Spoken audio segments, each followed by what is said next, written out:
नमस्कार, आप देख रहे हैं हरियाणा अपडेट और मैं हूं आपके साथ तान्या मेहता। फिलहाल हम कुंभाखेड़ा गांव में मौजूद हैं और आज यहां पर नामांकन भरने के लिए प्रत्याशी जो है वो पहुंचे हैं। एक गांव को आखिरकार कैसा सरपंच चाहिए होता है? ऐसा सरपंच ही गांव को चाहिए होता है जो पढ़ा लिखा हो, जिसको पता हो कि असलियत में सरपंच के क्या काम होते हैं, जिसके लिए सिर्फ सरपंच की गद्दी मायने ना रखती हो, असल में काम करना मायने रखता हो। तो ऐसा ही एक प्रत्याशी आज इस गांव से नामांकन भरने के लिए यहाँ का जो स्कूल है जहाँ पे नामांकन भरा जा रहा है वहाँ पर पहुँचा है। अभी हम गांव वाले से भी जानेंगे और जो प्रत्याशी खुद है उनसे भी जानेंगे कि उनकी क्या सोच है, और अगर विकास की हम बात करें तो क्या क्या विकास कार्य रहने वाले हैं गाँव में, और गाँव वालों को असल में कैसा सरपंच चाहिए, और क्या गांव वालों की नीतियां रहेंगी विकास को लेकर। समस्याओं की अगर हम बात करें तो गांव में क्या क्या समस्या है, तो जुड़े रहिए। गांव में सबसे ज़्यादा बढ़िया युवा है, पहले भी काफ़ी टाइम से खेल में भागीदारी रही है इनकी। इनके जो बड़े भाई है वो भी कर्नल है फौज के अंदर, इनके पिताजी भी पहले स्कूल संचालक थे, इसलिए अगर बात करें तो इससे पहले गांव में कभी कोई पढ़ा लिखा सरपंच रहा है? सरपंच पढ़ा लिखा रहा है। नमस्कार सर, आपका क्या नाम है? सिकंदर। तो समस्याओं की बात करें तो गांव में क्या क्या समस्या है? पानी की है, सड़कों की है, जिम की है, खेल के ग्राउंड की है, बहुत सारी समस्याएं हैं। नमस्कार, क्या नाम है आपका? वीरेंद्र नाम है जी मेरा। जी, वोटर है आप गांव के, गांव का सरपंच चुनने का अधिकार है आपके पास, तो कैसा सरपंच चुनना चाहते हैं आप? पढ़ा लिखा, अच्छा पढ़ा लिखा हो जो। नाम है आपका? Thank you ma'am. सबसे पहले तो आपका बहुत बहुत धन्यवाद यहाँ पहुँचने पर। मेरा नाम धर्मेंद्र है और मैं एक स्कूल संचालक हूँ। जी, तो ये बताइए सबसे पहले गांव में वोट कितने हैं? 1550 वोट है हमारे गांव के अंदर। और अगर हम बात करें तो कितने प्रत्याशी ने नामांकन भरा है? नामांकन तो अभी तक किसी ने नहीं भरा, लेकिन 6-7 प्रत्याशी है जो चुनाव लड़ रहे हैं। अच्छा, मतलब 1500 पे 6-7 प्रत्याशी हैं जो लड़ रहे हैं। लोकतंत्र मैम, आपको पता है कोई भी चुनाव लड़ सकता है। कोई भी, बिल्कुल। तो अगर हम बात करें तो आप क्या नीतियां लेकर चल रहे हैं इस चुनाव में?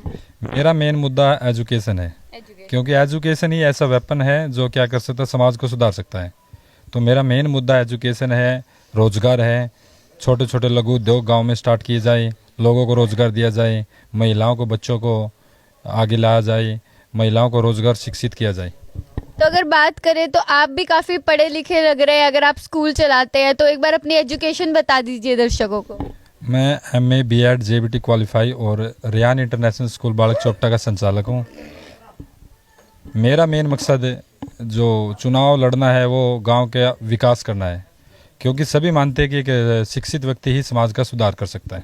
जी, तो यहाँ पे कुछ गांव वाले भी मौजूद हैं, जिस तरीके से आप देख सकते हैं यहाँ पर। तो एक शिक्षित अगर आपको सरपंच मिल जाएगा तो सही होगा गांव वालों के लिए। तो जिस तरीके से गांव वाले भी तैयार है, तो सर मुझे ये बताइए बाकी के 5-6 जो प्रत्याशी और खड़े होंगे उनके अलावा गांव वाले सारे, मतलब कुछ तो मौजूद ही हैं यहाँ पर, आपको ही क्यों वोट दें?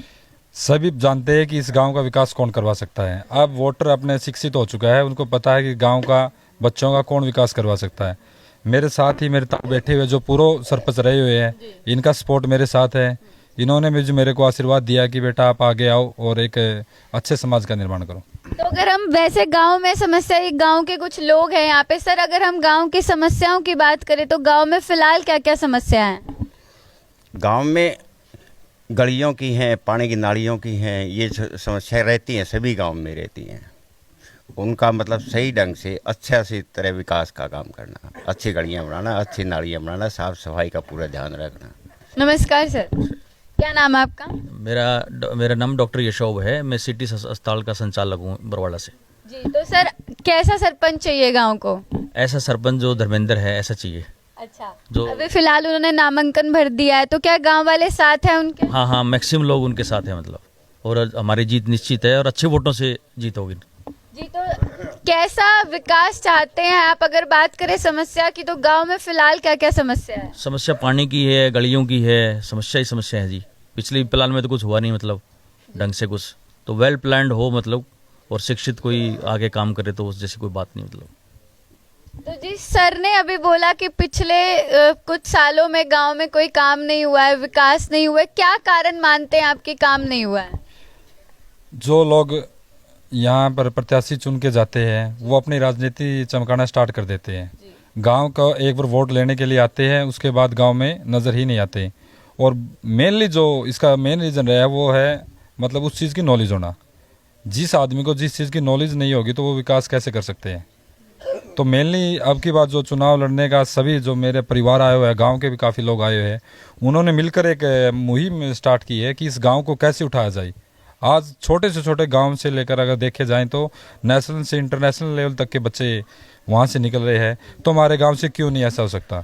एक गरीब का, कमज़ोर का बच्चा ऊपर क्यों नहीं उठ सकता? तो मेन मुद्दा यही है हमारा अब की बार कि गांव को ऊपर उठाया जाए, जिसका प्रदेश नहीं विदेशों में भी नाम किया जाए। जी, तो जिस तरीके से आप सुन भी सकते हैं कि विकास को लेकर काफ़ी बातें बोली गई हैं यहाँ पे कि विकास कराया जाएगा। सर, अगर स्कूलों की बात करें तो स्कूलों में फ़िलहाल क्या क्या चीज़ें हैं और क्या क्या चीज़ें सही हो सकती हैं अगर आप सरपंच बन जाएंगे तो? स्कूलों के अंदर व्यवस्था तो बहुत है, लेकिन उसको मैनेज नहीं किया गया है। सरकार बहुत ज़्यादा खर्चा करके स्कूलों की व्यवस्था अच्छी बनाने की कोशिश कर रही है, लेकिन एक जो मैनेजमेंट है वो फेल होता हुआ दिखाई दे रहा है। हमारे स्कूल से कोई भी बच्चा आगे निकल कर नहीं आ रहा, तो इसका मतलब यही है कि वहाँ एजुकेशन अच्छे ढंग से नहीं हो रही। मेन जो मेरा पर्पज़ है इस लाइन में आने का यही है कि एजुकेशन सिस्टम को अच्छा बनाया जाए, जिसके कारण गरीब से गरीब का बच्चा भी एजुकेशन लेकर अपने आप को विकास की ओर ले जा सके। हम अपना विकास तभी, अपना और अपने देश का विकास तभी संभव हो सकता है जब उस देश का हर एक नागरिक शिक्षित होगा, पढ़ा लिखा होगा, योग्य होगा। तो चुनाव का टाइम है, गलत चीज़ों से वोट भी काफ़ी मांगे जाते हैं। मैं आपसे जानना चाहूँगी, शराब बढ़ती है, पैसे बढ़ते हैं चुनाव से पहले, क्या आप इस चीज़ के खिलाफ हैं? खिलाफ तो नहीं कह सकते मैम, लेकिन थोड़ा बहुत चलता, लेकिन इतना नहीं है कि मतलब इस चीज़ पे ही फोकस किया जाए। वैसे तो सभी अपना रिझाने की कोशिश करते हैं भी कैसे वोटर को रिझाया जा सकता है, लेकिन अब मैंने पहले ही बता चुका, अब शिक्षित हो चुके सभी, उनको पता है कि उसकी वोट की वैल्यू क्या है। अगर आज वो गलत डिसीजन लेता है तो उसका गांव काफ़ी पीछे चला जाएगा।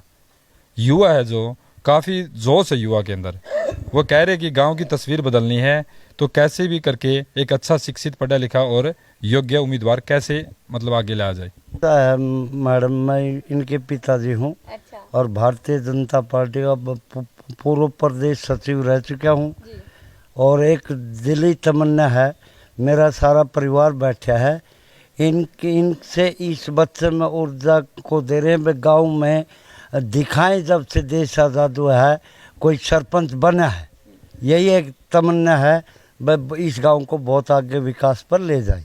दो दोस्त हैं, एक ही गांव, एक ही गद्दी, और इस गांव में सरपंच बनने के लिए आपस में लड़ रहे हैं। नमस्कार सर, क्या नाम है आपका? विनोद नाम है जी।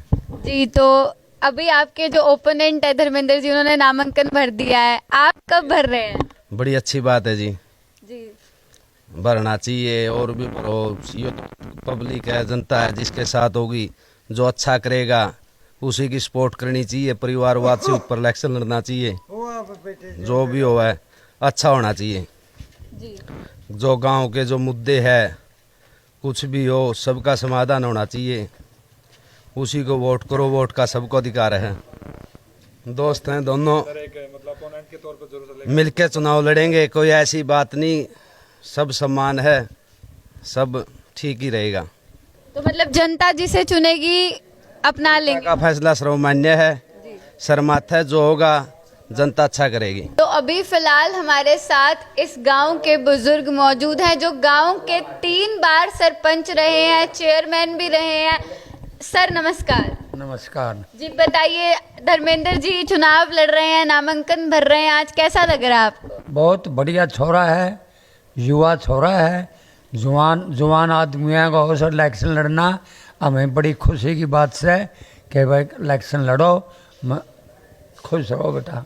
दादाजी का आज मेरे को आशीर्वाद मिल गया, मेरे लिए वही बहुत बड़ी बात है। भाई हैं मेजर साहब हैं हमारे गांव में बड़ा, और पता ही को नहीं डॉक्टर साहब हैं। बहुत ही गर्व की बात है कि मेरे दादाजी से मुझे आशीर्वाद मिल गया। मेरे लिए जीत से भी बहुत बड़ी खुशी की बात है कि इतने जो अनुभवी राजनेता रहे हमारे गांव के, 3 बार सरपंच और चेयरमैन रहे हैं ब्लॉक समिति के, उनका आशीर्वाद मिलने से मुझे बहुत एनर्जी मिली है। दादाजी का मैं तहे दिल से बहुत बहुत धन्यवाद करता हूँ। एक बात बताइए, आप टीचर हैं, स्कूल चलाते हैं, पढ़ाते हैं, तो राजनीति में कैसे आ गए? लाल बहादुर शास्त्री भी स्कूल चला करता, एक दिन प्रधानमंत्री बना था देश का, वो भी स्कूलें चला करता। स्कूल चलाना तो सबसे अच्छा बड़ा काम से बच्चों को शिक्षा दे, भविष्य तो उन्हीं पर दारोमदार है, बच्चों पर। ठीक है। दादाजी ने बहुत अच्छी बात बताई, लाल बहादुर शास्त्री के साथ एक टीचर के साथ तुलना की है। यही बात मैं कहने वाला था, एक टीचर होता है वो समाज सुधारक होता है, और एक राजनेता होता है वो भी एक समाज सुधारक होता है। तो मेरी कोशिश रहेगी कि समाज का कैसे से ज़्यादा कल्याण किया जाए। और बहुत ही आज मेरे खुशी का दिन है कि दादाजी का मेरे को आशीर्वाद मिला है।